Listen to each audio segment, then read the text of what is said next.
Good day, everyone. My name is Itefebu Monica, and today I'll be talking about the book Compound Effect.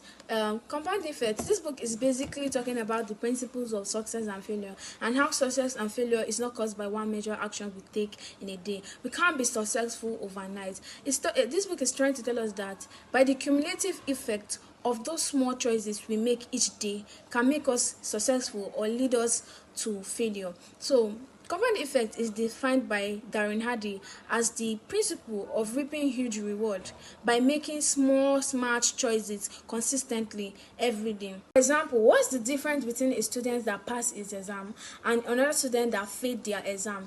The difference is that student made small, smart choices from beginning of a semester. He started reading from the first day the semester started. And the other students that failed this exam probably read one night to the exam. You can't read a whole semester in one night. For you to read a whole semester in one night, you probably not remember everything you've read. You even remember 50% of what you read. For short-term memory only stores 5 to 9 information, and for only 30 seconds. Imagine cramming everything and overloading your brain. You can't remember it when you enter the exam. For you to remember and understand what you've learned, the information has to be stored in your long-term memory. And for an information to be stored in your long-term memory, you have to go back to that information repeatedly. Now we've understood what compound effect is, I'll be discussing on the principles of compound effect. There are different and many principles of compound effect, but I'll be discussing on few of them. I'll be discussing on the principle of habit, choice, momentum, owning 100% responsibility of your decision, and consistency. Principle of choice. Our choice can either be our best friend or our worst friend. Our choices can deliver us to our goal, or it can deliver us far away from our goals. Every choice we make has a consequence, even if those choices or decisions we make are not visible immediately. Whether good or bad, our choice has consequences. Even if it might seem insignificant or less visible or less obvious, or we think it's just small thing, when compounded, it has consequences. Single poor decision hardly ruins your life, but the combination, repeated pattern of those poor decisions can ruin your life. Not making a choice, not choosing the decisions that you want to do by yourself is also a choice. Letting other circumstances or people decide your life is a choice by default. For you to make better decisions, you have to go back and identify those choices that led to your current situation. For us to have a better result, we have to make good decisions and choices. Principle of choice. Our choice can either be our best friend or our worst friend. Our choices can deliver us to our goal, or it can deliver us far away from our goals. Habits are choices that we've made so many times that it becomes automatic. We don't even have to think about it. We don't have to check if it's good or bad. We just do it without thinking. It comes automatically. And those habits, whether good or bad, it shapes our results. Most times we don't design our habits consciously. They come as a result of default habits.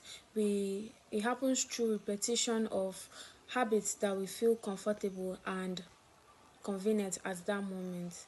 He also says that when we want to learn a new habit, we should also track it down. We should track the characteristics, everything we have been doing to learn those new habits. And also, we should be conscious about the habits we learn, because our habits can determine our future. Principle of momentum.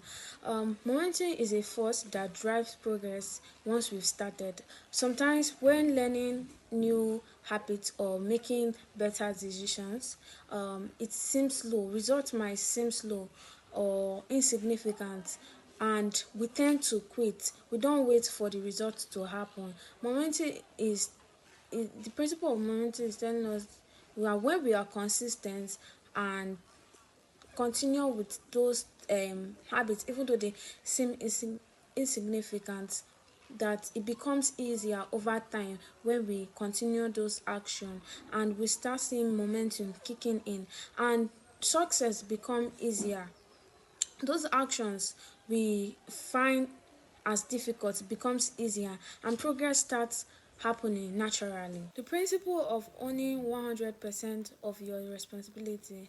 This principle is trying to tell us that anything that happens to us, we should own 100% of it.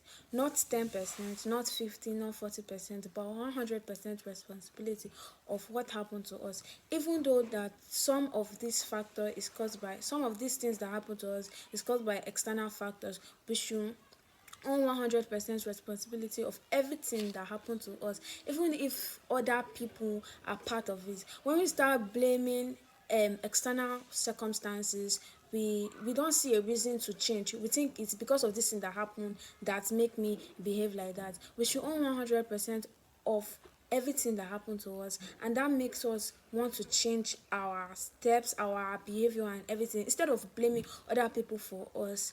For example, if you are giving a group work and everybody is supposed to participate, and you leave it for just one person to this group work, and eventually you guys fail and you start blaming this person that they didn't do adequate research, or they didn't do the thing well, while you were part of the group and you didn't contribute, why? And it is a teamwork. um Only 100% of responsibility is trying to tell us that we should contribute. We should make sure that as far as those things are involving us, we should try our best and see that it is done better. The principle of consistency. Consistency is the true engine of this book, Compound Effect. All other principles depend on it. The principle of momentum, habits, and choices depend on consistency. For us to have a very pleasing reward, we have to be consistent. Consistency seems boring and unglamorous. It seems insignificant in short term, but when we continuously do something, repeat those good habits, make good choices, at the end we reap huge reward. It needs to be applied academically.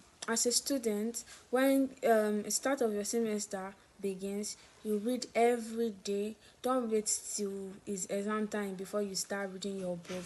It can be applied work in our work. For example, when they give work projects as a team, don't depend on one person to do it. Go, join your head together and bring out ideas for that project. It can be applied financially by saving money small small, bit by bit. You can choose to save 100 naira daily. You can choose to save 20 naira daily. As far as you do it consistently, don't wait until you say you have 1 million before you can save that same 1 million. Compound effect teaches us that our success is as a result of our actions. Those small positive actions we take every day consistently.